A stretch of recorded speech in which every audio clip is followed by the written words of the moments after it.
This is Brett Olin. I'm Dr. Peter McCullough. This is Tom Luongo. This is Chuck Prodnick. This is Alex Kreiner. Hey, this is Brad Wall. You're listening to the Shaun Newman Podcast. Welcome to the podcast, folks. Happy Monday. How's everybody doing today? I got some thoughts on this past weekend. Let's get to precious metals first before we get there, shall we? Precious metals can be thought of as an ultimate insurance policy against economic uncertainty and government incompetence, with deficit spending and fiscal irresponsibility unlikely to end anytime soon. Certainly not under this government we have here. Well, now might be the time to protect a portion of your hard-earned savings with a form of money that has been recognized for thousands of years. I'm talking silver and gold. I'm talking Silver Gold Bull. They are my go-to for precious metals with their complete in-house solutions, whether buying, selling, storing, or adding precious metals to your retirement accounts. They have a new feature exclusively for you that allows you to buy Royal Canadian Mint silver coins for the same price as generic silver rounds. All you got to do is text or email Grahame for details. That's down in the show notes. And if you want to get a feel for Silver Gold Bull, I suggest going back to the last episode when I had Nick on, one of the managing partners of Silver Gold Bull. So him and Brett Olin were on together, and that was a fun little chat. So if you want to get a feel for maybe a little bit more on Silver Gold Bull, hop back an episode and go give that a listen. CalRock, your trusted partner in surplus oil field equipment. They had a table Friday night at the Dueling Pianos. Get to that in a second. Leading supplier of new, used, and reconditioned oil field production equipment here in Canada. But that's not all. Tank fabrication, new and refurbished fluid storage tanks, trucking, pump jacks, and demolition. Go to calrock.ca for all your oil field needs. Clay Smiley, the team over at Profit River. Well, it's Christmas season, folks, and if you got a hunter or a sportsman in your life, you can go online. You can be anywhere in Canada, and you can find some cool stuff. Get it shipped right to your spot in this country. They are the major retailer of firearms, optics, and accessories. They serve all of Canada. Just go to profitriver.com. Windsor Plywood, builders of the podcast studio table for everything wood. These are the folks. And, well, if you're looking for character wood, mantles, decks, windows, doors, sheds, podcast studio tables, stop in here in Lloydminster at Windsor Plywood and talk to Carly. They also had a table this past weekend at the Dueling Pianos. I want to say thank you to all the companies. We had back-to-back sold-out shows in total, 22 companies here in Lloydminster and surrounding area, I should say, because Ignite Distribution came in from Wainwright, and Caleb Taves, Renegade Acres, bought a table, and they're obviously Neilberg, and so there was, but regardless, 22 companies came out, supported, and my hat's off to all of you. I appreciate it so much. The pianos, I was telling the Grand Dueling Piano show, the group of the three performers, and then they had a fourth doing all the audio and visual. I told them, like, the first night on Friday, they were good. Like, I was like, okay, yeah, this is good. I can't wait for the second night type thing. And the second night, they were electric.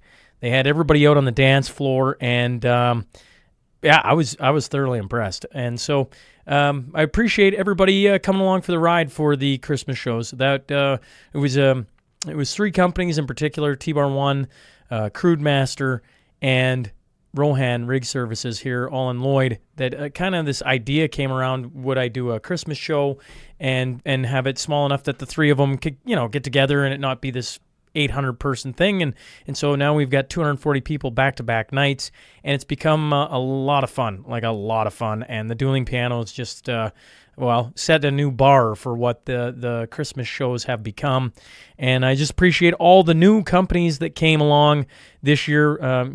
There's a whole list. I mean, I guess I could probably just, here, Shaun, how about I do this? I hate to miss anyone.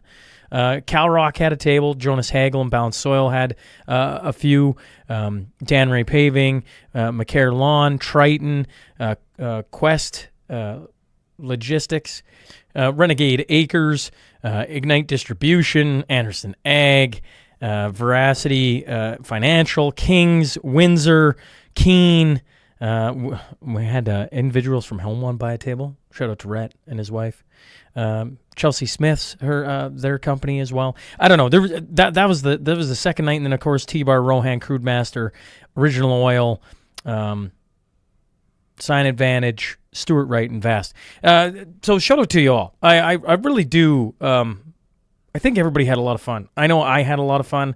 Like I say, the first night was great. Like I was all right, this is working.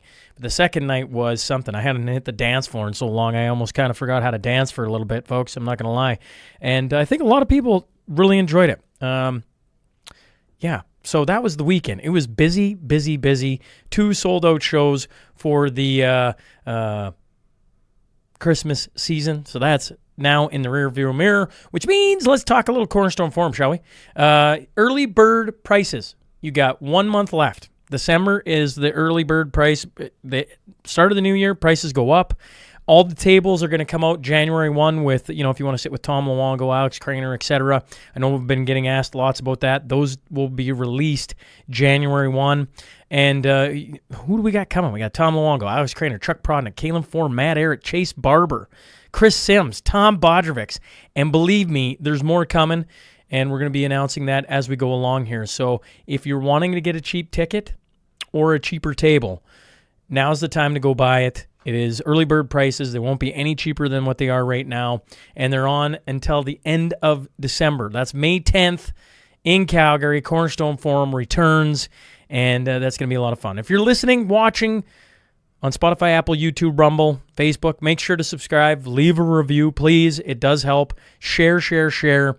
All of you wonderful people have been doing lots of kindnesses on the show, and I hope you continue to do so. We got to get through some of the algorithms and everything else. So if you like the podcast, give it a 5-star, give it a 2-star, give it a whatever star you think it's worthy. Share it, like it, subscribe. Make sure you don't miss it. I know there's been some people saying, like, I was subscribed to it, and then it was like I wasn't subscribed to it. Make sure you're subscribed to it. That's another thing. Yeah, Substack. One final thought before I get on to today's episode. Substack, it's free. Sunday nights, 5 p.m.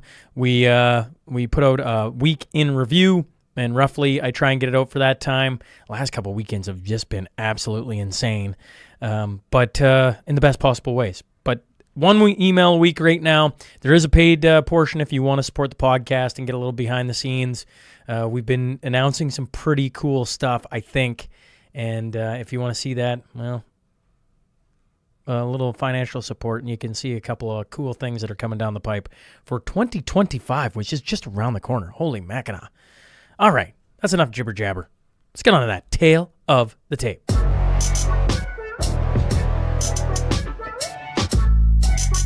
He's the CEO and Executive Director for Canadian Coalition for Firearm Rights. I'm talking about Rod Giltaca. So buckle up. Here we go.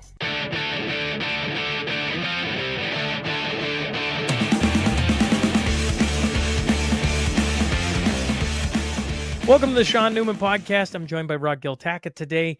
Sir, thanks for making some time for me. Thank you, Shaun. Now, I certainly follow you on X and have listened to different parts of your guys' show or interviews, et cetera, at different times. But let's assume there's a lot of, people who don't own guns or just don't care. Who is Rod? And we'll get into it today. Well, what's the shortest possible version of that answer is what's running through my mind. Well, I'm the CEO and Executive Director of the Canadian Coalition for Firearm Rights. I think I'm still an instructor in good standing for the Canadian Firearms Program, but my background is in business development, international business development. Further back, I'm a tradesman. So, but we don't have to get into that. But as far as the CCFR is concerned, we are the largest gun lobby that ever existed in Canada. And we're fighting every single day and have been for the last 9 years to keep and preserve the ability for Canadians to have legal access to firearms, not just for themselves, but for generations to come, because we think that's important. So, and we do a lot of things to push that goal forward. If I, we don't need, you said we don't need to talk about that, but I am still kind of curious. 9 years ago, go back 10 years, or wherever the time frame takes you to tradesmen. I mean, what leads you to the CCFR? Like, what is it that is happening? Like, I guess I'm a relatively young guy. Some people wouldn't say that. Some others are like, you're extremely young. I'm kind of smack in the middle, I guess. If I go back 10 years, I wasn't worried about any of this. And so I'm curious, what was going on 10 years ago, or if it's 12 or if it's 9, that led you to the CCFR? All right. Well, I guess it's a little bit of a longer form interview. So, but I'm an electrician by trade, way back in the day, and so I was an electrician in the building automation industry for about 12 years. And oddly enough, I always thought like I should be doing more. I'm capable of doing more, but couldn't figure out how to do that. I ended up getting I took a few career risks, much to the dismay of my wife, having to get dragged along with my dreams. I think it's a familiar story for a lot of people, but I ended up getting an opportunity to get into sales, and I found that sales and learning more about business and dealing at that level of the industry was a little bit more rewarding, and it was financially and intellectually, I guess. And then I got I think it's the same career path that most people that have some level of ambition follow, where they get an opportunity and they jump to that opportunity. They keep jumping to the next one, and um, I ended up with an opportunity to do sales in the United States, in the Western US and Western Canada. Took that, did that for about 3.5 years, came to the conclusion, well, I could probably do this for myself and not another company. So I started a consulting business, ended up starting a technology company in Montreal. Anyway, it was a twisted path, but when I was working in the United States, I was working with the US military, like just doing building automation stuff, right? Selling them product that was Canadian made. And I had never seen a gun before in my life, really. And when you work with the military, all of your counterparts in purchasing so in purchasing, I guess, so that's the easiest way to explain it. They're all ex-military. So of course you build relationships with these guys, and you're always exploring these differences between Canada and the United States. They start talking about guns, and I'm like, I don't know why anyone would even need a gun. I've never seen one.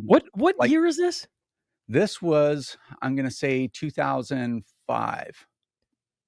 About That's before you go any further. That's pretty wild, Rod. To be honest, right? In my brain, you were, I'm being a little bit hyperbolic, I guess. I was thinking, like a redneck from out in the woods who lived with a gun on his hip, for his entire life, and then this. Carry on. I just find that very fascinating because I can just imagine the U.S. military guys going, "What? Come on." Yeah, well, this is the interesting part of the story, right? Because the gun lobby guy, it was used to not even understand why people own guns. And I was curious about it. And they're like, hey, slaves don't own guns, citizens do. And, guns are private firearm ownership is an extremely important part, both practically and symbolically, of a free and equitable society. Like, you can't have freedom without citizens having some kind of autonomy over themselves, and all this kind of talk, right? And I'm like, and I remember like it was yesterday. I think has been my advantage the whole time, is I remember my mindset at that time. Like, I wasn't a dumb person. I was reasonable, but I'm like, I don't know. We got the police and we got the government. What do I need to have a gun? That's probably dangerous. So anyway, after all these discussions, because I spent quite a bit of time down there, I got curious and I said, well, and I was at, this is the interesting part. This was the turning point, actually, Shaun. I'm going to share this with you because I find it interesting.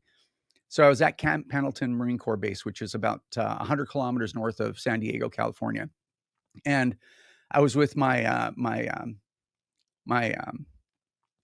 representative from the military, who was a major, and his name was Major Paul Mangum.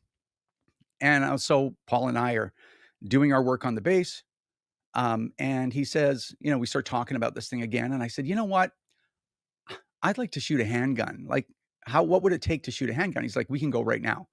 There's a range 5 minutes from the gates of Pendleton, and we can go and we can rent a handgun, and we'll do some shooting. And I'm like, okay, this is exciting. So we leave Pendleton, we go to this range. It's called Iron Sights. It's still there. And I get a range ID there, and we roll into this shop, and there's guns all over the walls. There's guns everywhere. And actually, I was quite nervous about it, right? I'm like, I'd never had that kind of exposure before. You can rent a gun for $5. God bless America. And you buy your ammunition, and you walk into the range and you shoot. And it's funny, like, I may be oversharing a little bit, Shaun, but the girl that was working, there's this Asian girl, small, maybe 5 feet, working at the counter, and she had a pistol on her hip. And I'm like, I wonder if that gun is loaded. And so I said to him after we got the guns, I said to Paul, "Is that gun loaded? Because that seems unsafe to me, right? Because I don't know anything." And he's like, "It doesn't work if it's not loaded." And I'm like, "Okay." So we go in, and I'll make a long story short. He gives me Please don't say you're on the podcast, buddy. You're in for a ride, and I'm enjoying this. So don't make anything short. Tell the story. All right, I This is appreciate I fascinating. appreciate that. So anyway, we go in, he gives me a little safety course, tells me the basic firearm safety rules, and we start shooting these handguns. It was a Glock Model 17 semi-automatic handgun, obviously, but a Glock 17. And we start shooting, and I was extremely nervous. I was sweating, my hands were shaky because I'm just thinking like this is just inherently unsafe. I don't want to turn this thing the wrong way or whatever, have some disaster. It's scary, right? And after about 60 rounds, that's what it took. I started to calm down and I started to kind of soak in this experience. And a lot of things were going on in my head because I'm very uncontrollably analytical. And I'm like, what's going on with this thing? Right. So anyway, we shoot about 300 rounds. And he's my client, so I pay, the company pays. And I have to drive 100 kilometers from Pendleton, which is in Oceanside, California, all the way down to San Diego where my hotel was. And I'm in the rental car and I'm on the freeway and I'm doing 75 miles an hour, no music on, hands on the wheel, 10 and 2. And I'm like, what,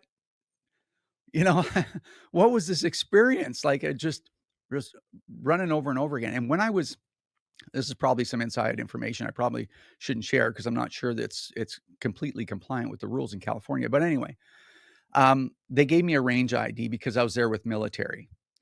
And so that meant that I was allowed to go back anytime and rent guns myself. So I had this range ID or whatever.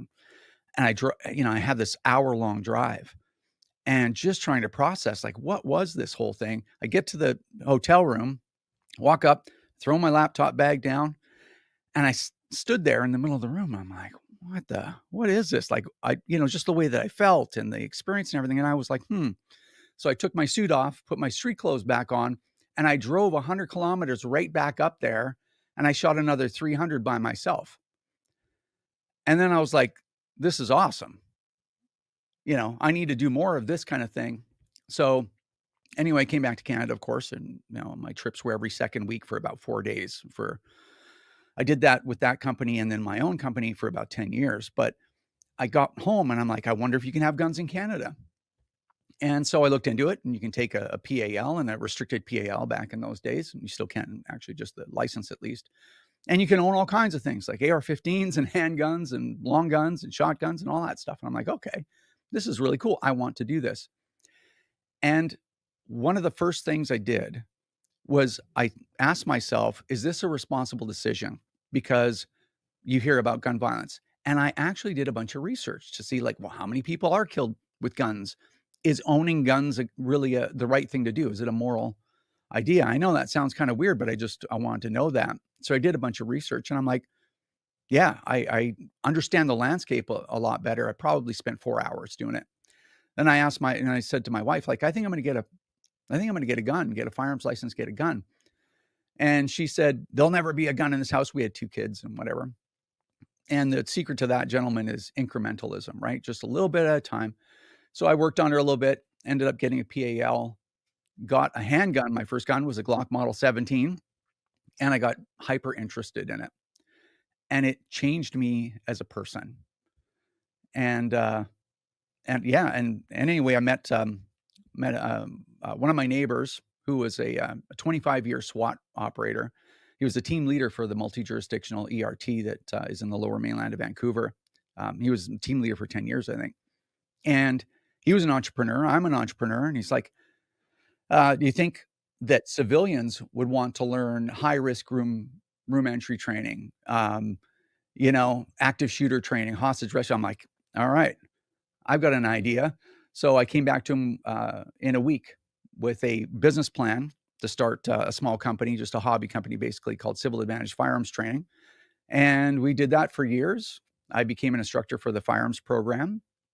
And I started this YouTube channel back in 2009, which is one of the kind of granddaddy Canadian gun-related YouTube channels, and it became quite popular. And then the world sort of changed in 2014. So I was not political. I was going through this metamorphosis to a gun guy, pretty hardcore gun owner. And then, but I didn't want to be political. I didn't want to risk my status as an instructor for the firearms program. And I just was not a fan of politics, actually. I don't like it. You meet a lot of toxic people, and I wasn't interested in that. But in 2014, the RCMP used their authority. It's sort of a fictional authority, but when it's backed by, enforcement, it becomes a real authority. They use their authority to reclassify a non-restricted, two families of restricted firearms, long guns that you could use for target shooting or hunting. So that was the CZ858 and the Swiss Arms rifles. And they reclassified them from non-restricted, which means you can just have that in your vehicle. It doesn't have to have a secure locking device on it or whatever. It just has to be unloaded. You can shoot it out in the forest. You can hunt with it. You can shoot it at the range, do whatever you want with it. They were registered back in those days. They changed the classification from non-restricted to prohibited in the dead of night, and they told nobody. They told nobody. Now, unauthorized possession of a prohibited firearm gets you 3 years in federal prison and mandatory minimum. And I'm like, how could they do that? What an irresponsible, disgusting display of behavior to take only licensed gun owners. These are the only people where they have registered firearms that possess these things.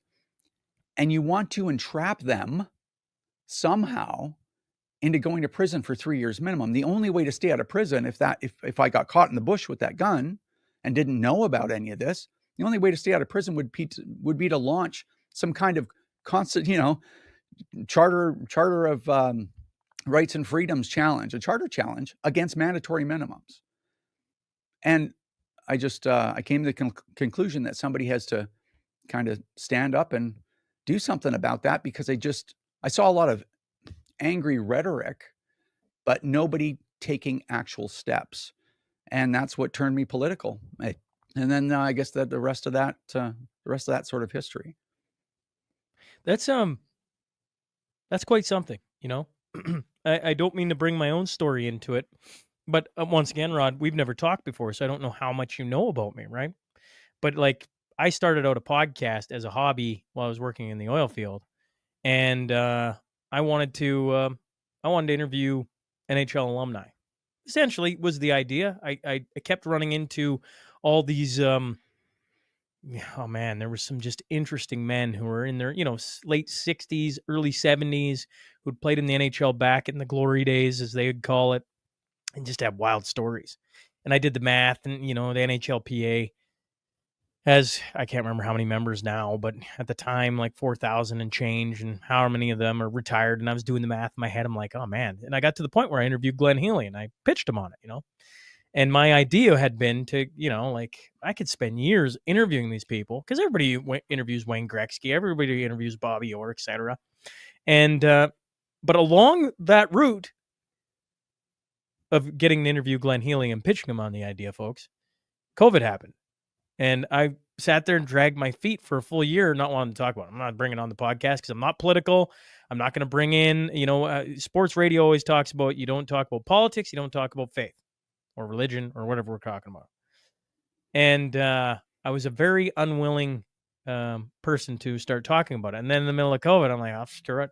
Interviewed a doctor in studio and told the audience, all right, I'm done talking hockey until this COVID thing was done. I didn't realize what I was saying at that point. But, it brings me to where we're talking about guns. We've talked a lot about COVID, but faith now, everything, right? Just everything. So now I'm like, your story is fascinating to me, because I guess I didn't know as much about you as I thought I did, because I didn't know that background, which is funny. I bet if I listened to more than just the obviously the hair that I have, I probably would have picked up on parts of these stories and been like, "Oh, that's interesting," because that's a fascinating turn of events. That I think the CCFR is you'd call it a gun lobbyist, right? Correct? Yes.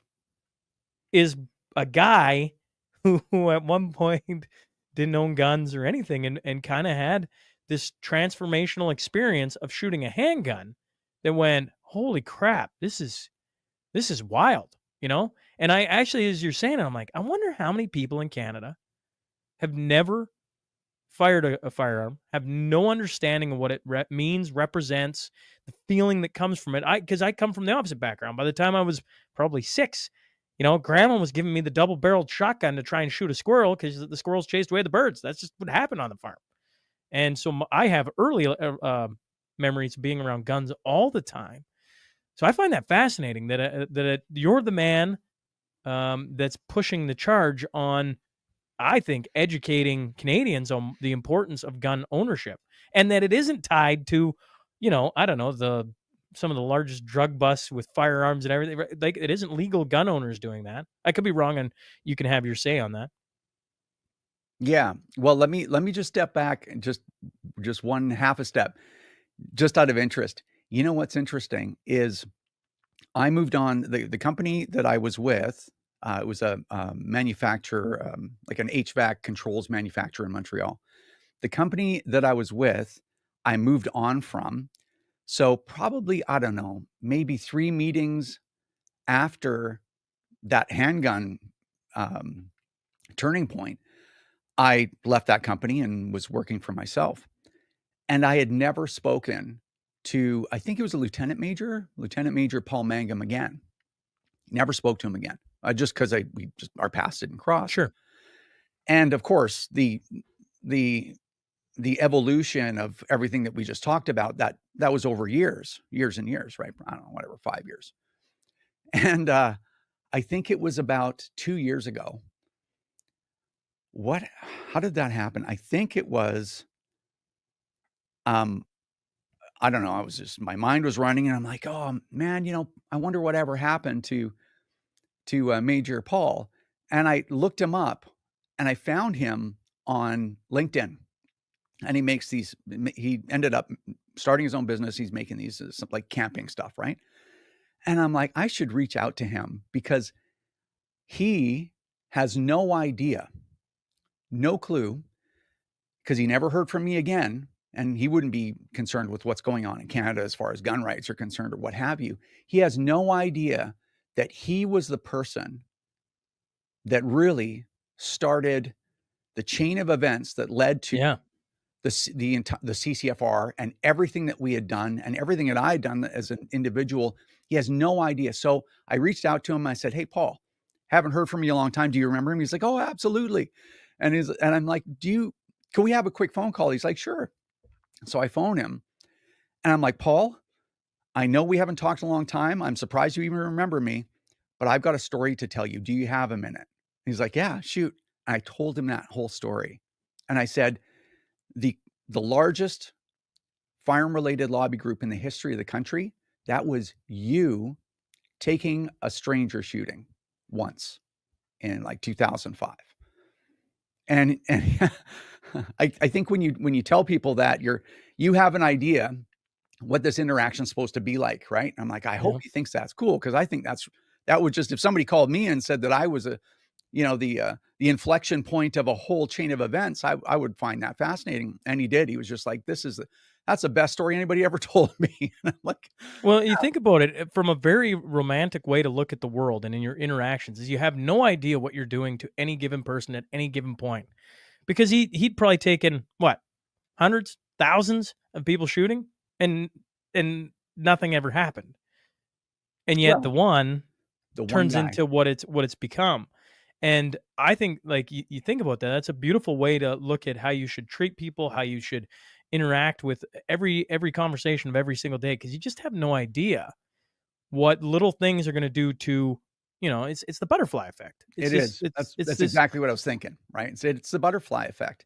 And I mean, even further, hate to dive down this rabbit hole too deep, but the conversation that really triggered us to be really starting to talk about guns more was a meeting that we had at Denny's where there was a couple of military guys and they were talking about guns. So it sparked a little debate. I wasn't debating them, but I'm just like, yeah, in Canada we don't do that, I don't think. And that's what started us talking about guns. So it's really just it was a breakfast meeting at Denny's in San Diego that started that whole thing, and boom, you have the rest of it. Well, I think if I look at my life, and I'm sure if all the listeners take a look at their lives, we all have those moments that completely change the trajectory of where we're heading. And I've spent a lot of time thinking about those moments, right? Because I think of oh shoot, I interviewed Glenn Sather, okay, Stanley Cup winning GM of the Edmonton Oilers, got his banner retired, everything, right? Here's this uber successful, chews on the cigar, and he is as cool in person, folks, as you'd think. And how do you meet his wife? She had a flat tire on an overpass in New York. In New York City, I think. And he pulled over. I'm like, Glenn Sather pulled over? And he goes, and I go, what is that? I'm like, of all the places, that's where you're going to meet your wife. He's like, some things just aren't worth that, like digging into. And I'm like, I don't know. Because I see it all the time. I see Brian Burke was another one. He wasn't a hockey guy. And then his family was moving. They got trapped in a snowstorm where they were supposed to make it to somewhere else and they didn't. And they ended up in a hockey rink that night. And it was the first time he'd ever seen hockey. He said it was just a transformational experience. Like, wow, that's something. And if I go back to COVID, the guy who led the Freedom Convoy was vaccinated, right? So he is facing the ultimate penalty for going and doing everything the government wanted up to a certain point, and then leading the charge, driving all across our frozen tundra to Ottawa. That's Chris Barber.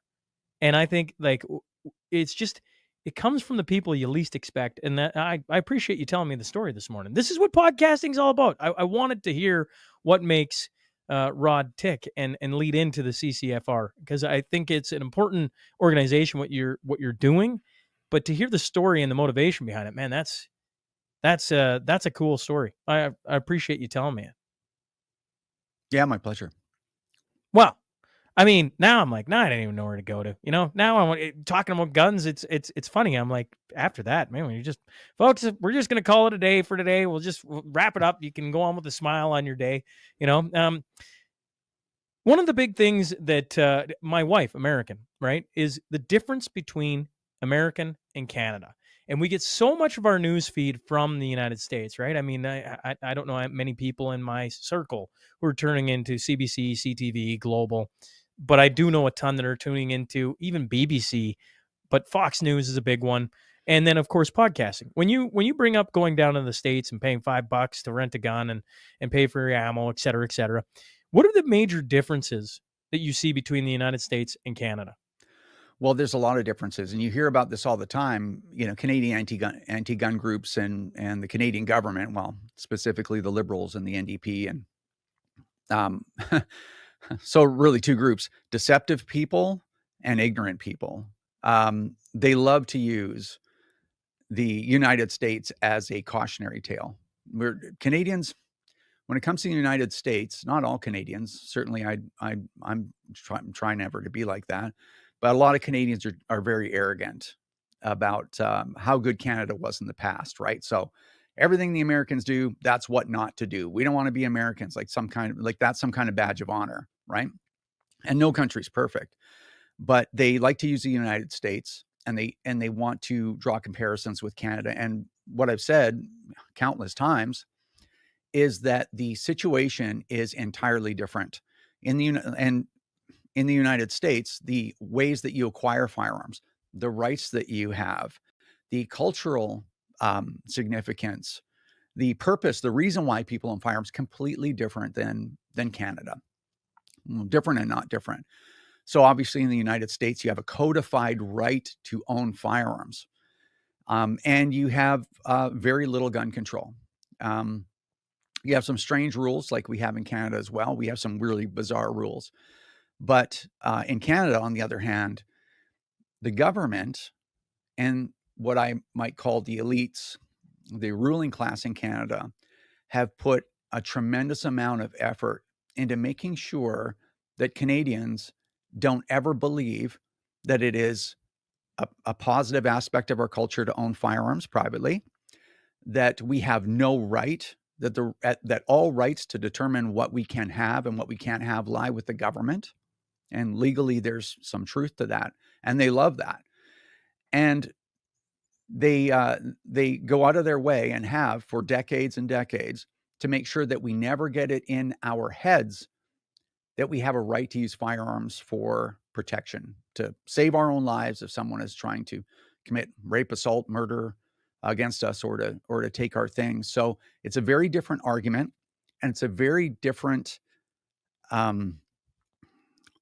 don't know, just the way that non-gun owning Canadians perceive firearm ownership is very different than non-gun owning Americans perceive firearm ownership. And that's the big challenge. And that's a huge difference, especially in the work that we do to try to preserve this ability, trying to deal with public perception. And then, of course, all the things that the government and anti-gun groups and what have you try to inject into the conversation here. So it doesn't apply. So whenever we're talking about guns, you have to look at it from the Canadian context, because it's quite different. I don't know if that's a bit of a rambling answer, but it's How many people, how many members does the CCFR have? well, there's when it comes to gun groups, and I don't know, I know more about our group than any other, but I have been involved in other groups previous to the CCFR. We have around 40 to 50,000 members specifically, and well, it can bounce anywhere from like 34,000 getting up to 50. Depends on renewals, right? So you have attrition and you have new members. And so it actually varies widely. And if you compare that to the 2.4 million licensed gun owners in Canada, you'd come to the conclusion that, there is no NRA of Canada. We don't have, our groups are nowhere near as big and whatnot. But I typically look at the people that support the CCFR, the number of people, and that's around 100,000. And the reason I think, like, more people give us money in donations than want to take out a membership. And I think that's because gun owners don't like being on lists, I think primarily, which actually works for us because, when you're a member, we provide insurance and things like that. So it's more beneficial for us to just have donations. But yeah, I'd say around 100,000 gun owners are involved, like directly involved in politics. It's still low, like, Yeah. I mean, those are strong numbers. I don't mean to say that it's, for Mm. you it's low. I mean, in general, when you think of the percentage of gun owners and how many of them are members or even donating, in my brain I go, man, if COVID, I've been trying to work myself out of this mindset, right? I don't like doing surveys. I don't like being on lists. I don't like. But it's Mhm. funny, just a couple days ago, we were talking about being on lists and how, I'd been talking to several different policemen about how, you're on a list. Like, I'm talking about myself, and actually I'm talking about Rod too. Who are we kidding? Right. You're on a list, and with AI, they're stockpiling conversations, they're stockpiling on and on and on. The things go, and when I look at being on your list, I'm trying to rewire my brain that it's a benefit because what you provide and other people actually that want you to sign up and push things forward. Because if you never go on any list, we can't help support the organizations that are helping protect things we want, right? And so I look at the CCFR as being one of those, and I've been trying to rewire my brain because I'm like probably like so many Canadians, and yet by not going on lists, folks, or maybe we shouldn't call them lists, by not getting a membership, like our freedoms are being eroded. Essentially, I guess is what I'm trying to spit out. Yeah. Well, you have to get involved, right? I tried desperately to avoid politics because I inherently don't like it. Because it I don't like, sucks. yeah, and I don't like the people that I have to interact with. I don't like people that lie. I don't like people that, um, anyway, yeah, it's rough, and I desperately try to stay out of it. But I was looking around. I'm like, who is really doing something, and what exactly is it that they're doing, and how can we actually solve this problem? And I couldn't see anything that was effective. I had lots of ideas. I'm kind of an ideas person. In fact, I can't turn them off. And I'm like, our groups could do this and this and this. And it was like a list, 60 things that they could probably do. And I just couldn't see anybody capable of doing it. And then I got to the point where it's like, well, if somebody doesn't step up and do it, then it's just not going to get done. And then we're going to get to a point where we've lost everything. And then we're looking backwards. We're like, well, oh, we should have done this when we had the chance. Oh, maybe this would have done it. And the community itself, if I think of like bulletin board, there's a couple of large bulletin board groups back in the day, right, for gun owners. And then other social media. Everybody's got ideas.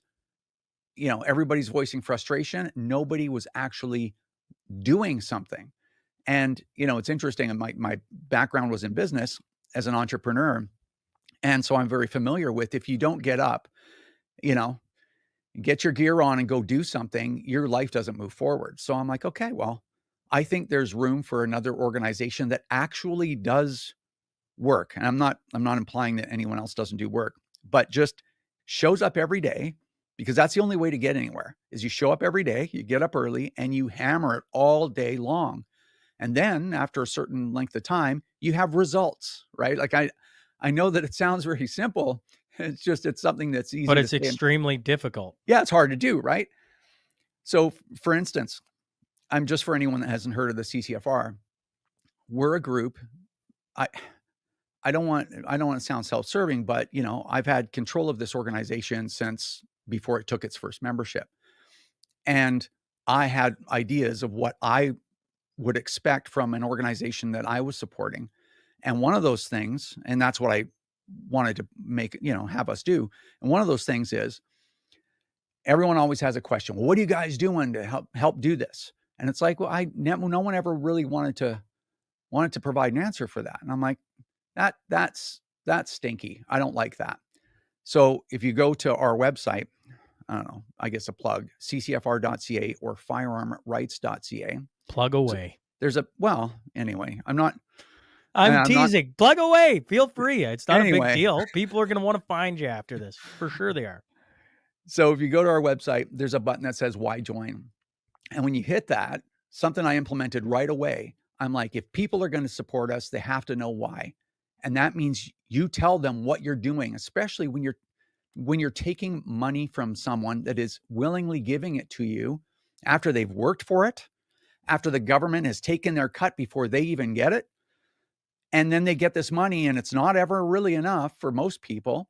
And then they're going to carve off $40 or a donation, right? $100 or $30 or whatever, and give it to you in the hopes that you're going to do something to protect, the way that they want to live their lives. And that is a level of trust. We're not like a company that's selling widgets. And it's like, yeah, you got your widget, give me my money. It's all based on hope and trust, and that can never be betrayed. So you have to take those dollars. And if somebody says to you, Rod, what have you done with this money? Because that money wasn't easy for me to make. I better have an answer. So if you click why join, you look down that list of what we've done in 9 years, it represents an incredible amount of work, like so much work for a small group of people that it's hard for me to, even when I looked at the list, actually, Shaun, before we got on, because I'm like, I keep forgetting what we've done, right? Because I'm always thinking about the next thing. And it's just amazing. So if you want any change in your life, whether it's for the stuff that you can own or just your own career or just who you are as a person, like, you got to do that work and you got to do it every single day. So anyway, I guess that's a long way of saying, when we started the group, I'm like, you know what, there's an opportunity here to take all of the ideas from the community that people like, here's what we should be doing, and nobody doing it, and all of my own ideas, and actually make them happen. And we've done everything. I wish it worked better. I mean, we have this malevolent government that's malevolent not only in property rights and guns and all the rest of that stuff, but everything else. I wish it was working better, because we have to work within this system. But yeah, I think we've really made a mark, and we've made it more difficult for them to roll out the agenda that they always wanted, which is to ban all firearms from civilians. But yeah, it takes a lot of work to do that, and I wanted to be part of it. In your dealings, when you say they want to ban everything from all civilians, is that, I go back to, I think you said early on you're dealing with two types of people, either ignorant or deceptive. Like when you look at, like, we're going to take it away from everyone, I think that's insane. Just where I grew up, how I live, and the people I know and how they live. I'm like, do they not like everyone? That's an insane idea. So this insane idea, when you wrestle with it or have ran into those people, why is there reasoning for wanting to get rid of all legal ownership of guns? Well, I understand that perfectly. I understand what their mindset is because I couldn't come up with a reason myself before I owned guns, before I had exposure to legally owned firearms. I couldn't figure out why anybody would want a gun either. And I think that was my personal advantage is I wasn't like I looked around and certainly at gun groups and gun owners because I had just gotten into this community and I remember maybe that's my advantage. I just remember things, right? Especially mistakes, right? I try not to ever make the same mistake twice. But I remember it's like, man, these gun owners, they are sour. They are angry and frustrated and sour and confrontational. And I'm like, man, there's a lot of negativity around here. And then, and it was a feature of the community. And then as I became, a more experienced gun owner, started understanding the laws, starting to become acquainted with the history, because Canada has a lot of history with gun control, some pretty dark stuff. Then I started to understand that you have a government that has its own, and it's not even just any particular government. It's a class of people that are the more elites and the politically connected in Canada that circulate around in and out of government and in and out of the bureaucracy. Humans get to a place where they just get this superiority complex that that you see in many other areas. I guess I'm trying to be reasonably careful, but they think that they should be running everything, and you should just be a worker that's throwing off money their way, right? And they'll control everything. And I remember what it was like to be someone that couldn't justify owning firearms, and I thought they were very dangerous, and especially in the wrong hands. But I went through my own evolution, and I never forgot that mindset. And so when you encounter people that don't know why people own guns, I think the most important thing, and we've done this as an organization, but even for individual gun owners, the most important thing is that you understand how to explain why, and how to explain why all of the regulations that maybe are in the dreams of the bureaucracy and the government are negative, and be able to explain that private firearm ownership is an essential and very positive aspect of Canadian society, and that we've owned guns in this country since before Canada was a country. And so there's a lot of aspect. It really is education, I guess, is what I'm trying to pull out of my head. It's about education, and it's about representing gun owners in a reasonable manner, right? Not the angry gun owner that's had his stuff taken, angry absolutely for good reason, totally justifiable, actually, if you know the history of gun control. But you're dealing with people that have no idea, just like I did. So if all those guys, in that breakfast meeting at Denny's in San Diego, California, back in 2005, were just like, you're stupid, come and get it. You'll, take it from my cold, dead hands. You'll get the ammunition first, stuff like that. I probably would have recoiled and went, man, these people are just as crazy as I thought they were. So you need to know your arguments. It happens one person at a time. It's about education, and it's also about avoiding stereotypes, because there's a lot of gun owners, I think, that fall into confirming stereotypes that are laid out by parties like the Liberal Party about who gun owners are. And so, yeah, those are sort of the guiding principles and the ways that you convert people. Even not just people don't have to own guns, right? That's not the goal. People just have to acknowledge why people own them and understand that it's important. That's really all we're trying to do. When you bring up the dark history of Canadian gun ownership, what specifically are you talking about that you could maybe enlighten with us today? Well, as I said, right, lots of angry gun owners. I'm like, why are these guys always so angry and snippy and whatever?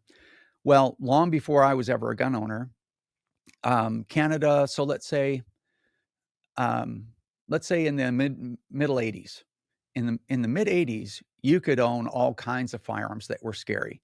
You could own handguns that were short, right, barrels less than 4 and 1/8 inches long.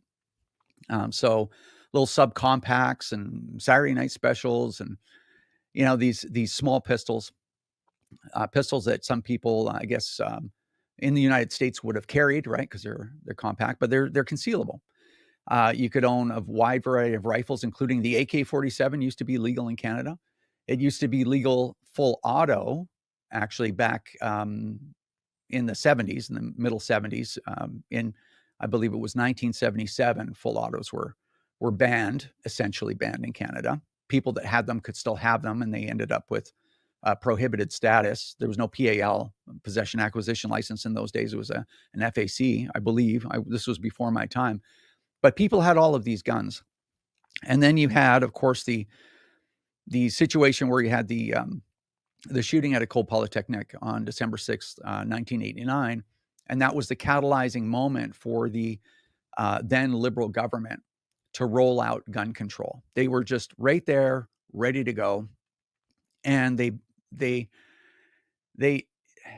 whole gun control thing is a conundrum, because what you're saying is, even though you have these incredible outlier events, incredibly isolated events that almost never happen if you think of it from a statistical perspective, where you have multiple victim public shootings, you just didn't have them often, but you had one. Do you take that one event by one person and then take firearms away from, probably at that time, 2 to 3 to 4 million people, right? We don't operate. That's not part of our ideology of how we administrate our society in any other topic, car accidents or car theft, or what have you. You don't apply that to anything else, and you don't apply, if it saves one life, it's worth it, to anything else in our society, apparently, other than gun ownership, right? So, which I find is quite convenient for some people.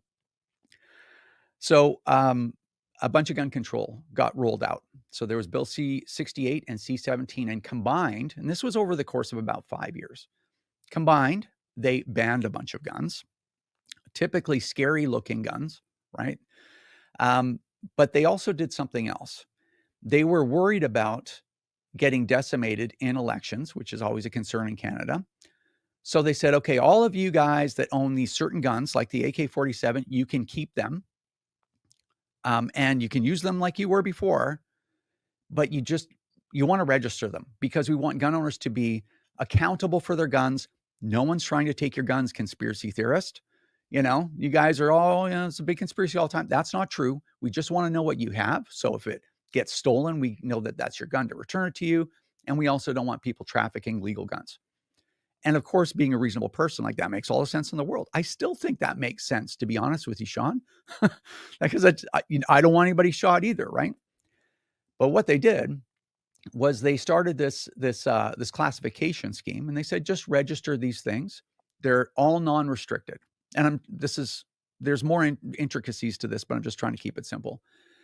Then later, when they believed that they had enough of these firearms registered, so these are firearms that would be restricted or prohibited, then they decided, I think this was around 1996, 97, again, before my time, they started flipping the classifications to firearms that they said, no problem, you can keep them.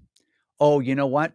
They're now prohibited. We've made there was a shooting somewhere, and lately the Liberal government's like, oh, there's just shooting in the United States, time to ban more guns in Canada. We've seen that, obviously. But they started flipping the classifications from non-restricted or restricted to restricted or prohibited. And that allowed them to ban guns, and they knew where these guns were. So you have gun owners. Why are they angry? They're angry. You lied to me, and you keep lying to me. Mm-hmm. right? You said you didn't want my gun. You called me a conspiracy theorist. Then you turn around and you want to take my property now. You want to take the guns and do exactly what I was concerned about, that you called me a conspiracy theorist, and you did it. And then you have the long gun registry. And then you have all the way up to today where they keep lying to people, telling them nobody wants your gun. They get them registered, and then they flip the classification of prohib, and they say, turn in your gun. And you have whatever, 28 days to comply, or you'll be charged with unauthorized possession of prohibited firearm. You lose your license, you'll lose all your guns. So it's this constant state of betrayal, starting back in the early 90s, all the way through the 90s entirely, and then took off, started again in the around 2014, 2015. And then it accelerated, like foot to the floor accelerated from 2015 when the Liberals got in to this morning when we started talking. So it's sorry, like, no. I like some of the words, some of the sayings the government says. It just irks me, on a completely emotional soul level. Like, I mean, it just hits me to the core. And I go, okay, I've heard the dark, nefarious, and the whole like, oh, we don't want your guns. Yeah, and then take them. Right. I mean, well, through COVID, I mean, we just saw them say certain things. Oh, but we're not going to do that, and then like 2 weeks later, do the exact same thing. It's just like, are you that stupid? I think you're that stupid. And I mean, we got Jagmeet Singh saying things, but he's the government that's propping up the government, right? Like, I mean, it's insane when you can just pay attention to it for, I don't know, 5 minutes, folks, here in Canada. Probably a little more than that. Probably an hour. I'll give it an hour. I'll make it a little longer. And you're like, man, our system is messed. And the fact that he can say that and not be ousted from his own party is insane, in my own personal opinion. Regardless, maybe there's some positive that we could talk about. When I look at the CCFR, is there, like, do you see hope in the horizon? Is there ways that are going to be, that can get people like energetic, like, oh, if we join, or if we support this, or if we pay attention here, maybe there's some wins that could be coming down the pipe, that instead of it being take, screw you over, sign up for this, and we're going to take it back next year, and you're going to go to jail if you don't, or lose your license, and all the dark nefarious. Is there some positives? There are positives, but hold on to that question, Shaun, because I Sure. just want to make one comment about what you just said. Don't let me forget that question, though, because I probably will. When you look at this, you brought up some examples of the way that the government and the bureaucracy says one thing, turns around and does another. And it's a repeating pattern constantly, because the bureaucracy and people that are involved in bureaucracies at some level, and then governments, this is the only way they know how to behave. It's psychopathic, right? And so, especially during COVID, and this has been it's funny, because everybody got a taste of what the sociopathic behavior of the government during COVID. A lot of people woke up, as you know, right? We all kind of were watching how things were happening the whole time. Well, that's what gun owners had experienced since the early 90s, right? That's the life. It's almost like that meme, right? Is it your first time or whatever it was, right? First time, the guy with the noose around his neck. It's like, Yes. That's what gun owners have been living for decades and decades. And it's funny because you have Justin Trudeau and all of the other people that are alike. They're all complaining about the collapse of institutions. And they're blaming it on like right wing this, or white supremacy, or alternative media, or whatever. It's like, man, any thinking rational person knows exactly why there's a collapse in confidence in institutions, because of your behavior. If you knew another person personally in your life that behaved the way that government and the bureaucracy does, where they just lie to your face, turn around, and within days do exactly what they, it's an abusive relationship. You'd be like, I never want to see this person again. If this person gets anywhere near me, there's going to be problems. Well, that's how government and the people that run it, that's how they behave on an ongoing basis. So the collapse in confidence of the system and in institutions is entirely placed upon them. And that's why I use the example of firearm registration. Do I think people should be responsible for their firearms, be held accountable? Absolutely. I don't want there to be no rules. We're the reasonable gun law because we're reasonable people. But the problem with firearm registration is you cannot trust the government to keep their word. And Yeah. proving it like hundreds of times. Have they said, this firearm is fine? By the way, we just prohibited this firearm and it's registered. So now you have to turn it in and we're not giving any compensation. Even if they gave compensation, it doesn't matter. This is unjustified. They haven't shown data to say, if we take Rod Giltaca's guns, there will be no multiple victim public shootings. There will be no gang shootings. They have never done that. It's just, Because they can't do that. that's right. It's political convenience. So this is why, for the people that don't own guns, this is why gun owners are like, not another step. I'll fight you all the way to my dying breath because of this. So anyway, I just wanted to mention that, the collapse of institutions is because of their own behavior. And because not everybody is dumb. People are like, this is ridiculous. You're telling me I'm a conspiracy theorist and you're doing that. Well, the thing about COVID, there's multiple things that have just started to like absolutely, I don't know, explode in the last 5 years. And one of them is alternative media, right? I would argue that, over the course of 20 years, and gun owners can tell me, heck, you could tell me different, right? I'm sure there's been some people that have been very pro CCFR and gun owners in general. But overall, like watching the CBC, watching the CTV, watching the Global, watching all these news organizations through COVID really opened a lot of eyes. And part of the reason it opened eyes is because there was an explosion of independent media, things like this and others, right? That just people aren't dumb, but when you have nowhere to get the information from, you're kind of limited. Now it's like you can find, like, they write a story and there's how many organizations writing the counter story to like show them like you didn't do your homework or you missed this part. And so certainly when I think here back to growing up on the farm and being around guns, but always hearing guns are dangerous. In your brain, you go, yeah, guns are dangerous. Like, I mean, they are. Like, they're inherently dangerous. So is a tractor. Yeah. Well, so is driving in a car, right? Yeah. Like, I mean, like lots of things are dangerous. But it's funny, when you don't hear the other side talk, that part of your brain doesn't get to activate of like, and now, like, one of the things that's helping all of us out is the fact that you can hear Rod on different forums like this or on Twitter. There was a time on X, well, before X, back when it was Twitter, when those things were silenced, and we've all seen the Twitter files and everything else. Now that it's open, you get to hear the sides of the argument and start to come to rational decisions, I think, that are like, oh, yeah, everything you're saying this morning, I'm like, this makes sense. And I go back to, so is there hope wins on the horizon of like, listen, yeah, gun owners, they've been taken and taken and taken, and there's reasons to be skeptical. I don't know if you'll ever beat that out of anyone who went through COVID, let alone the gun ownership side of it, because obviously they've been dealing with this for a lot longer. But, is there some hope to offer or some wins coming that can kind of be like, hey, here's something on the horizon? Absolutely there is. So, and, if we talked about this, 2 years ago, I would be a lot less optimistic. But if you look at polling, you have the Conservatives polling somewhere around supermajority territory. And it wasn't like one poll where there was a spike. It's been going on for over a year, consistently every single month for probably a year and a half, 2 years almost, right?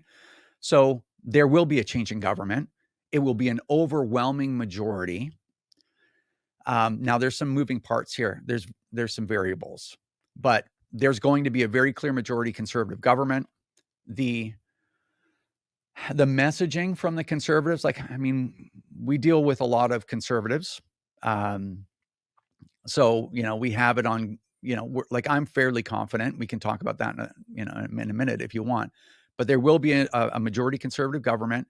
Their messaging has been pretty clear and very relevant.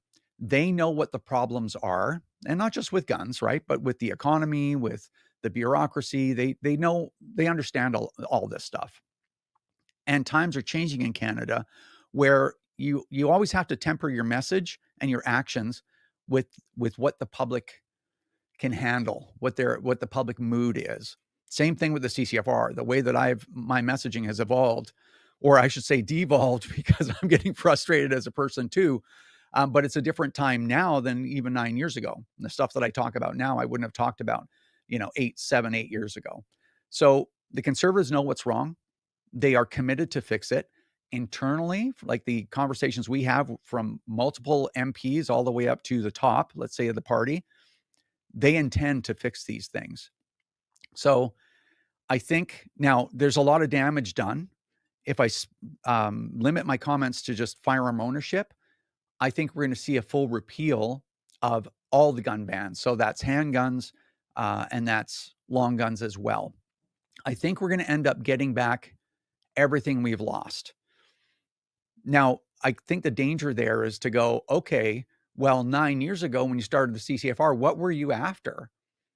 And are you going to get any of those things? Well, it took 35 years for us to get to the point where we are with gun control. It's not going to be solved overnight.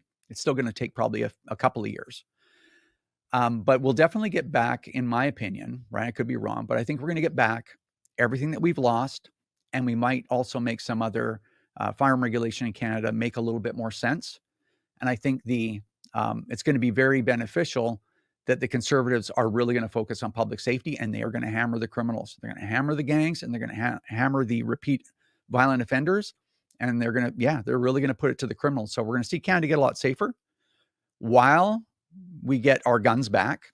It's not going to be, no licensing and everybody gets guns or whatever, but we're going to get all our stuff back. And I think we're going to start building, that path to recovery. I don't know that Canada as a country will fully recover from where it was 10 years ago. I don't think that that's even possible, to be a little bit pessimistic, but I think we're going to stop the bleeding, and things are going to get notably better. There's going to be lots of work to do. We're going to have our stuff back. It's going to be a different time. So, and that's I think the best we can do for now. And I'm very optimistic. I think it's going to happen. If people want to find you, Rod, where can they go? Well, they can go to ccfr.ca, of course. I mentioned that earlier, or firearmrights.ca. And so they can check out the website, see what we've done as an organization. You can sign up or donate or do whatever you want or volunteer. And of course, we have our broadcast television show on Wild TV in its 4th season, CCFR Radio on the Air, which looks very similar to this. Yeah. And we have our podcast on YouTube and 7 other social media platforms as well, which is CCFR. I was giving Rod a compliment, folks, this morning, because his background, I do this, well, obviously I interview people a lot, 5 days a week, right? So, and this is no knock on anyone else who's come on the show, but your background, I've been waiting to get you on because I've been waiting to go, is that green screen? And folks, it is, if you didn't know, it is not. It's a sharp background Rod's got sitting there. I don't know how much time I have left with you. Do you have a couple more minutes? Absolutely. My schedule has been cleared. I wanted to ask about, I don't know. I don't know if I'm getting this right. I don't know if it's castle law in the States, but regardless, protecting oneself in their home in Canada is really messed up. I think, but I thought, who better to ask than you? Because I'm like, from what I understand, if somebody breaks into your house, you can't, even if you're a legal gun owner and all the stuff, and I don't think you want to, I don't know. I'm going to just leave it there. And can you explain to me what we have for protection of someone who is in their property, legally gun owning, with somebody trying to take their stuff or cause them harm? Yeah. So what you're referring to is castle doctrine, and they have that in many states in the United States, which means, I guess, simply if someone's breaking into your home, if they enter, because the home is, there's, that is your sanctuary. That's when all else fails, the only place you can really retreat to is your home. So the home is, there's some sanctity there. And so in the law in the United States, like I say, I think it's more on a state level than it is federally. You have castle doctrine that says if anyone comes into your home, you can use whatever force you believe is necessary in the circumstances, not reasonable in the circumstances in the eyes of a judge, reasonable to you, that you think you need to do in the circumstances, up to and including lethal force. And of course, you can own a firearm specifically for the purpose of self-defense in the United States. So I think the important part of this is the net result. So the net result in the United States is I'm in my bed, a bunch of guys kick the door in. Let's say, let's have a little fun with this, Shaun. They're Canadians. They're Canadians from Brampton. And they're like, hey, this is working great up in Canada. We just boot people's doors in And we just take their keys and beat the hell out of them, and we take what we want because they can't do anything. Well, if they tried that in the United States, they get lit up immediately, and that problem with those offenders would end right there. Would be solved night one. Yeah, Night night one. one. There is, the prolific violent offenders are not anywhere near as plentiful in the United States because they tend to get eliminated depending on the activities they're engaged in. But here in Canada, that's where the prolific part comes in because the bureaucracy, now moving to Canada, the bureaucracy and the RCMP in particular, and the government, politicians, will tell you that you do not have the right to defend yourself with a firearm. That in Canada, that's not true. You do have the ability to defend yourself with a firearm, and many people have not run afoul of the law. It's complicated though. So I guess the short answer is, can you defend yourself with a firearm in your home? Yeah, you can. The downside to that is there are a lot of rules. You can defend yourself with a gun or a pipe wrench. There's no pipe wrench act. There's no secure storage of pipe wrenches. There's no, improper use of pipe wrenches. There's a lot of regulation that goes along with firearms that you can run afoul of. In fact, there's an entire act, the Firearms Act, and there's safe storage requirements and what have you. So, and then when it comes to the actual act of doing that, your actions have to be proportional to your use of force has to be proportional to the threat, meaning that if someone, has the wrong house and it's just a drunk kid, opens the door, you forgot to lock it, and he rolls in there, he's like, yeah, I'm home.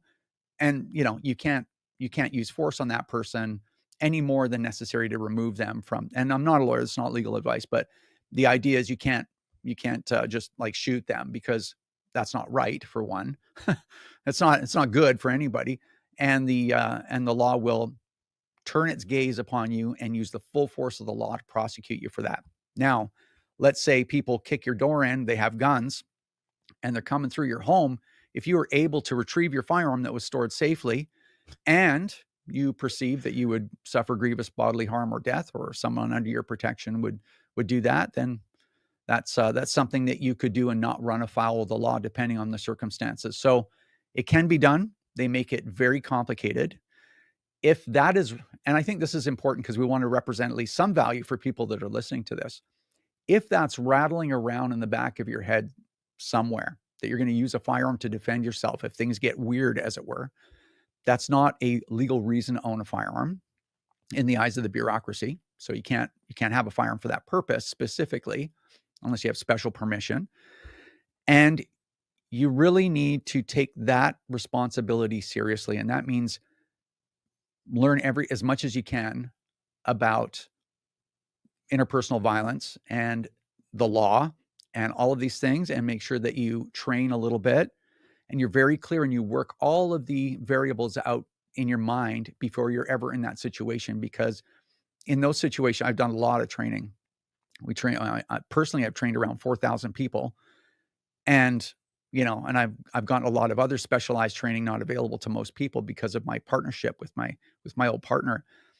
But you need to work out all of these variables on a regular basis, way ahead of time, because these incidents happen in the span of a handful of seconds. Sometimes you have 1.5 seconds to make a decision that will change the course of your life. We talked about that actually when we started talking. Did. It's a turning point in your life, and a lot of people have had that happen. And if you're going to be prepared for that, then you need to prepare in advance. Like, can you shoot another human being? Like, most of us can't do that.